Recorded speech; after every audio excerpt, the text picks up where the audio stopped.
আসসালামু আলাইকুম। আশা করি আপনারা সবাই ভালো রয়েছেন। তো ভিউয়ার্স, আপনারা জানেন যে আমি আসলে বেশ কিছুদিন ধরে আপনাদেরকে বলতেছিলাম যে আসলে গর্ভবতী ভাতা যেটা রয়েছে এটা কিন্তু আপনাদের অল্প কিছুদিনের ভিতর থেকে হয়তো বা বন্ধ হয়ে যেতে পারে। যার একটা মূল ফ্যাক্ট রয়েছে, এটা কিন্তু সিদ্ধান্ত করা হয়েছে বাংলাদেশ সরকারের যে মহিলা ও শিশু বিষয়ক অধিদপ্তর এবং মন্ত্রণালয় রয়েছে, সেখান থেকে কিন্তু একটি মিটিংয়ের মাধ্যমে এই সিদ্ধান্তটা জানিয়ে দেওয়া হয়। কিন্তু আসলে এটি আসলে মনে করেন যে পাবলিশ করার দেরিতে একটা কারণ হচ্ছে, আপনারা জানেন যে সামনে ঈদকে রেখে তো তারা একটা কিন্তু আমাদেরকে প্রতি মাসে যে 800 টাকা করে ভাতা দেয় গর্ভবতী ভাতার, সেটা দেওয়ার চেষ্টা করতেছিল। তো এই টাকাটা কিন্তু অলরেডি দেওয়া শেষের দিকে চলে এসেছে। তো এই সময় কি হবে যে আপনারা আসলে আমার চ্যানেলটাকে এই সময় একটু আনফ্লো করবেন, অর্থাৎ মনে করেন যে আমার ভিডিওগুলো কম দেখবেন।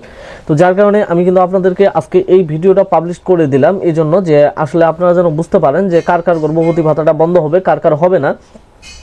তবে গর্ভবতী ভাতা বন্ধ হবে এটা 100%। আর এই ভাতাটা বন্ধ হওয়ার একটা মূল ফ্যাক্ট রয়েছে। তো ভিউয়ার্স, তার সাথে আমি আপনাদেরকে জানিয়ে দিব যে আসলে বয়স্ক বিধবা এবং প্রতিবন্ধী ভাতার কিন্তু একটা ভেরিফিকেশন হওয়ার কথা ছিল। এই ভেরিফিকেশনটা কবে হবে এবং ষষ্ঠ থেকে দ্বাদশ শ্রেণীর উপবৃত্তির জন্য যারা এখনও অপেক্ষা করতেছেন বা এই উপবৃত্তির টাকা দিয়ে আপনারা ঈদ করতে পারতেছেন না, তো তাদের জন্য আজকে এই ভিডিওতে বিশেষ কিছু আপডেট থাকবে। তো এই আপডেটগুলোকে অবশ্যই আপনাকে ফলো করতে হবে, না হলে আপনি কিন্তু আপনার বিশেষ কিছু কারণে ভাতা থেকে, অর্থাৎ গর্ভবতী ভাতা, বয়স্ক ভাতা, বিধবা ভাতা, প্রতিবন্ধী ভাতা থেকে আপনি কিন্তু বরখাস্ত হয়ে যাবেন এবং সেই সাথে ষষ্ঠ থেকে দ্বাদশ শ্রেণীর আপনার উপবৃত্তিও কিন্তু বন্ধ হয়ে যেতে পারে। তো ভিউয়ার্স, এখানে যে মূল ফ্যাক্টগুলো সেগুলো নিয়ে আলোচনা করব, অর্থাৎ যেগুলো সরকারি নথির মাধ্যমে জানানো হয়েছে। তো এই চিঠিটা এটাকে ইস্যু করা হয় বেশ কিছুদিন আগে।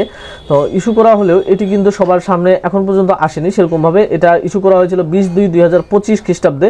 তো এটি ইস্যু করে এখানে যে বিষয়গুলো বলা হয়েছিল এটা কিন্তু মনে করেন যে অনেক বিশাল বড়। যে এখানে বলা হয়েছিল যে MIS ডাবল ডিপিং, অর্থাৎ মনে করেন যে বেনামি ভাতাভোগীকে একটা সুবিধা প্রদান করা হতো। অর্থাৎ মনে করেন যে একজন ভাতাভোগী কিন্তু বেশ কিছু ধরনের ভাতা পেত, বা উনি আসলে ওই ভাতার জন্য উপযোগী না, কিন্তু তারপর ওনাকে ভাতার টাকা দেওয়া হতো। তো এইসব কারণে কিন্তু আপনাদের ভাতাগুলো অনেকজনের বন্ধ হয়ে গেছে। যারা এখন পর্যন্ত টাকা পাননি তাদেরকে একটা বিষয় ধারণা করে নিতে হবে যে আপনার ভাতা 100% বন্ধ হয়ে গিয়েছে। কারণ এই ডাবল ডিপিং এর কারণে যেটা সরকারের সমস্যা হচ্ছে তা হচ্ছে যে যারা আসলে মনে করেন যে আসল ভাতাভোগী তারা কিন্তু মনে করেন যে ভাতার টাকা না পেয়ে মনে করেন যে যারা ভুয়া ভাতাভোগী রয়েছে তাদেরকে কিন্তু ভাতাগুলো দেওয়া হচ্ছে। অর্থাৎ এরকমও বিষয়ে রিপোর্ট পাওয়া গেছে যে একজন মহিলা, উনি কিন্তু আসলে কোনো ক্রমে গর্ভবতী না, অন্যের সন্তানকে দেখিয়ে উনি কিন্তু দীর্ঘদিন ধরে ভাতার টাকা পাচ্ছে। আবার এমনও দেখা গেছে যে মনে করেন যে মেম্বার বা চেয়ারম্যানের সহযোগী, ওনার ওয়াইফ কিন্তু আসলে কোনো ক্রমে গর্ভবতী না, ভুয়া একটি NCC কার্ড দিয়ে ভাতার টাকা করেছে। এগুলো নিয়ে কিন্তু অনেক রকম ঝামেলা চলতেছে। তো এই বিষয়গুলোকে কিন্তু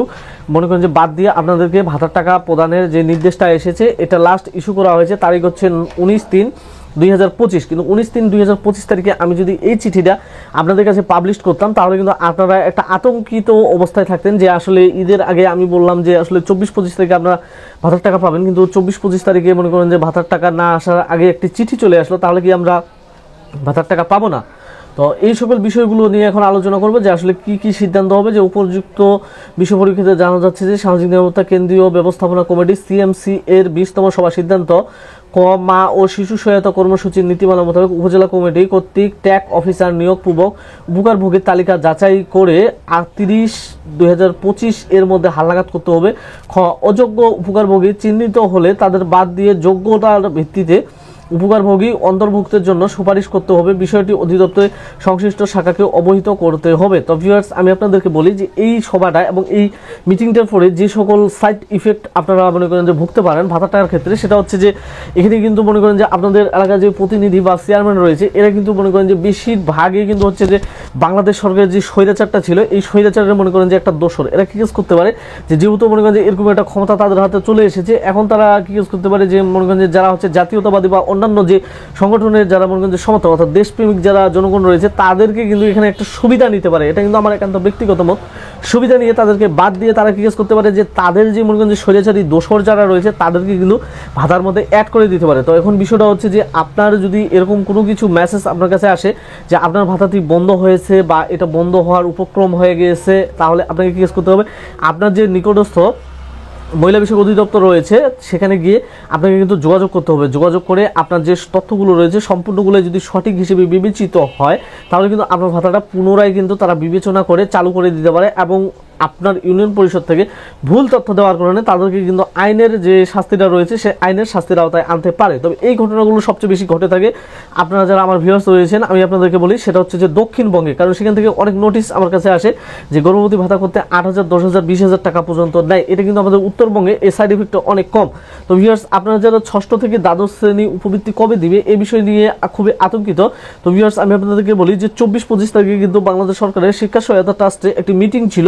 সেই মিটিংয়ে লাস্ট কি সিদ্ধান্ত হয়েছে এই বিষয়টা কিন্তু আমি আপনাদেরকে এখনো সঠিকভাবে খোলাসা করতে পারিনি। আজকে কিন্তু আপনাদেরকে জানিয়ে দেওয়া হবে এবং আপনারা অনেকজনই আতঙ্কিত যে ব্যাংক বন্ধ, আসলে উপবৃত্তির টাকা কিভাবে পাবো। ভিউয়ার্স, আপনারা কিন্তু অত্যন্ত চালাক, আপনারা হয়তো জানেন না যে আপনাদের যে উপবৃত্তির টাকাটা এটা কিন্তু নগদের মাধ্যমে দেওয়া হয়, আর নগদের অফিস কিন্তু কোনো সময়ের জন্য বন্ধ থাকে না। এটা 24 ঘন্টা এবং সপ্তাহে 7 দিন এবং হচ্ছে 30 দিনে, 1 মাস 30 দিনে খোলা থাকে। এবং বাংলাদেশ সরকারের যে বাংলাদেশ সরকারের যে মনে করেন যে নীতিমালা রয়েছে সেটা হচ্ছে যে 365 দিনে, যেহেতু 1 বছর হয়, এই 365 দিনে কিন্তু এই মোবাইল ফাইন্যান্সিয়াল সিস্টেমগুলো চালু থাকে। তো ভিউয়ার্স, ভাতার ভেরিফিকেশন কবে হবে? ভিউয়ার্স, ভাতার ভেরিফিকেশন সম্পর্কে এখন পর্যন্ত সঠিক কোনো সিদ্ধান্ত বিষয়ে আমি জানতে পারিনি। আসলে আপনারা মনে করেন যে আমার চ্যানেলের সাথে যেহেতু রয়েছেন, তো আপনারা অনেকেই আমাকে মেসেজ করতেছেন ভাতার ভেরিফিকেশন কবে হবে, না হলে কি ভাতা কি বাদ হবে। তো এই বিষয়গুলো সম্পর্কে আমি আপনাদের সাথে পরবর্তীতে আলোচনা করব, যখনই আমার কাছে এরকম মহিলা বিষয়ক অধিদপ্তর থেকে যেরকম চিঠিগুলো চলে এসেছে, এরকম চিঠি যখন আমার হাতে আসবে তখনই আমি আলোচনা করব, কারণ আমি চিঠি ছাড়া কিন্তু আলোচনা করি না। তো ভিউয়ার্স, এতক্ষণ পর্যন্ত আমার চ্যানেলের সাথে থাকার জন্য আপনাদেরকে অসংখ্য